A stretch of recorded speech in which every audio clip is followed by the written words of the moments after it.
Hi. Good morning, everyone. So I just start with a very simple question that I'm sure every one of you can answer very simply. There's a green dragon here and there's a black dragon here. So which one of it do you think is the stronger one? Show of hands. Green dragon.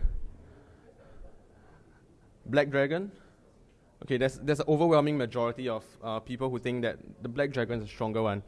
And if we were to pose this question to a non-gamer, there's absolutely no logic at all as to which dragon would be the stronger one just based on its color.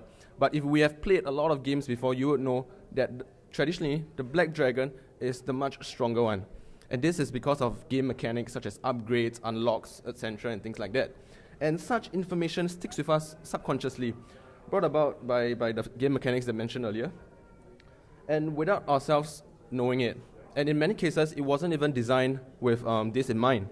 But what's even more interesting is that besides this kind of information, there's a lot of other information that we subconsciously remember as well. So some things such as Roman architecture. At the age of 6, I knew how these things looked like, and I knew what was the definitive features of Roman architecture, as verified by my architect friend 15 years later. I know who the Caesars were, what were the political turmoils, and even the main industries in the Roman period. And that's thanks to this wonderful game, Caesar 3. And another similar game by the same makers, Pharaoh, allowed me to learn a lot about Egyptian history as well. Quite a lot more than what I remember from Singapore history, which was taught in school in social studies. And I even learned something about potatoes. I learned that potatoes they need a lot of water to grow. And that was thanks to Sim Farm. But of course, there were really funny information that I remembered as well. I remembered the butcher from Diablo, where I played at just age 7, how scary it was, and I was even afraid to go to the wet market because of that. And I always thought that there really was a World War III happening between the Allied forces and the Soviet Union, and there was this Wonder Woman called Tanya who could go around buildings, blowing up them in seconds. Well, that is the power of games. Whether I liked it or not, I remembered all these things for the better part of my life. And want it or not, I remembered these things so much better than what I had to study or what I had to learn. And I'm sure now you're starting to recollect memories of your favorite games, and you'll be surprised to actually know how much you remember from those games that you played 10, 20 years ago. More importantly, we can remember so much of it without actually making any effort at all, and having a ton of fun in the process. If only all the games, or rather there was one game which had some accurate information of Singapore history, then maybe I wouldn't have done so badly at my exams. What if you can learn anything just by playing a game? Take, for example, I want to learn how to build a bicycle. There's a game for it. I want to learn how to dance Gangnam Style. There's a Kinect game for it. I want to learn how to play tennis. There's a Wii game for it. And it's not just the fun aspects of the game, which we already do have, but it's about a structured course where we can learn about every aspect of the sport, of the thing that we want to learn. And that actually has been the potential and the promise of edutainment for the past decade, but it hasn't actually lived up to it. And today, this word is probably almost disdained by developers and consumers alike. And I guess this quote from Mitchell Resnick of MIT Media Laboratory sums it up the best of the view of edutainment.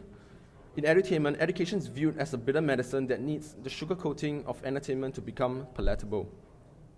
They provide entertainment as a reward if you're willing to suffer through a little education, as if learning were the most unpleasant experience in the world. But it's not. It's the act of forcefully putting a layer of game over it that makes it seem like it. And to put it visually, we have always approached game-based learning this way, from the what we want to learn part first, and then trying to force fit some form of gaming experience on top, which creates the bitter pill perception. And what I'm proposing is that instead of that, we can start with a perfectly fun game first, trash a few features, add in some content, and redesign the game mechanics to suit what we actually want to teach. And that will allow players to learn from the carefully placed content without feeling like they are being force-fed a bitter pill. And if we can just design games like that, everything else is beautifully set up for the perfect storm.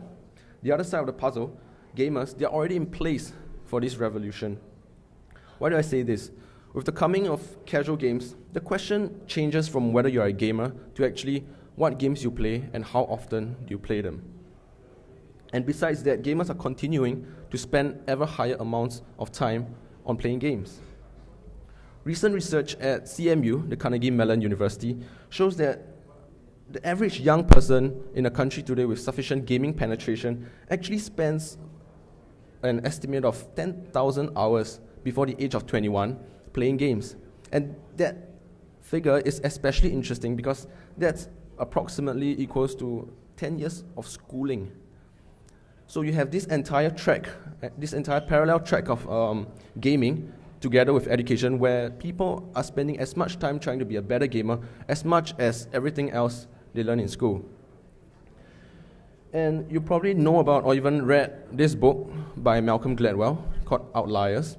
And they have this really interesting theory, the 10,000 hour theory of success, where if you spend 10,000 hours in a specific skill or discipline, we will all become masters at whatever we want to be good at. So just imagine if those 10,000 hours were spent playing a meaningful game or a few meaningful games. Imagine what everyone could become. And besides that, there are a few other reasons as well why games are uniquely positioned to be the next generation learning tool. In games, we are constantly learning how to move around, learning to overcome challenges, to be more efficient in how we run the city, how we perform our quests. And in games, there's always a way to get to level 2. Because we know that the game is such, and there's a way to get to level 2. So we'll go all out to get there. It can be through trial and error, getting information online, collaborating with other gamers, and that's just a few of the things that we do. And in games also, we have this gaming mood, without which in real life, we have self-doubt, low confidence, we lose hope, because in real life, it's not always that we can get to level 2. But actually, when we are learning something, for example, if you are learning tennis or we are learning golf, we can get to level 2, it's just whether we want to do it or not. And because of this, we have the gamer's determination. We can always get to level 2 when we're learning something. And this game environment will allow us to do that because we are put in this mindset, and the incentive systems and the game mechanics just allow us and motivate us to do so. And in games also, we are a lot more open to collaboration. We are very focused on the quest and the goals that are defined by the game. And we'll work with anyone who can help us achieve that goal. And that's not so true in real life, where we have to deal with egos, status, positions, which are all eliminated in the game itself. And of course, at the end of achieving a quest, you get a very equitable distribution of rewards, and also the workload is usually pretty equitable as well. So, because of this, people are much more likely to put in a lot more effort when collaborating in games, and it allows them to be very focused single-mindedly on that one particular objective. And thirdly, in games, there's always an experience bar and level indicator for you to check your progress, receive instant feedback of whether your strategy works, and you will always be rewarded for trying. Not so in real life. I may take a golf lesson for 10 weeks and I still feel that I'm as bad as ever. Maybe because it's an unencouraging instructor, maybe because there's no indication of the level that I'm going to, the next level, or even if there is, there might not be sufficient rewards for me. But in games, there always is. At the minimum, there's fantastic drum beat, there's confetti, and a few stars to make it all worthwhile. And finally, in game worlds, everything is part of this epic quest to slay the boss, that incorrigible, irritating, disgusting, slimy, level 99 boss. We all start with that purpose. There are so many story elements in the game to motivate us to get to that end goal. And there's also a lot of progression, slaying the deputies of the boss, moving closer to that destination, getting better weapons, better armor. It motivates us towards that one thing, which is that epic quest. And if everything we learn, be it learning how to play the guitar, learning how to play a new sport, if we can always start this epic quest with these story elements and progression, then perhaps we won't just be dropping off after just 5 lessons of anything. Back to the puzzle. Gamers have already set up everything for us. So it's up to us developers to fit in the last piece of the puzzle. And that's part of my work at Little Voice Games. We're trying to create a travel guide city building game. So just imagine SimCity or Cityville, but with real-life buildings and real-life information in it.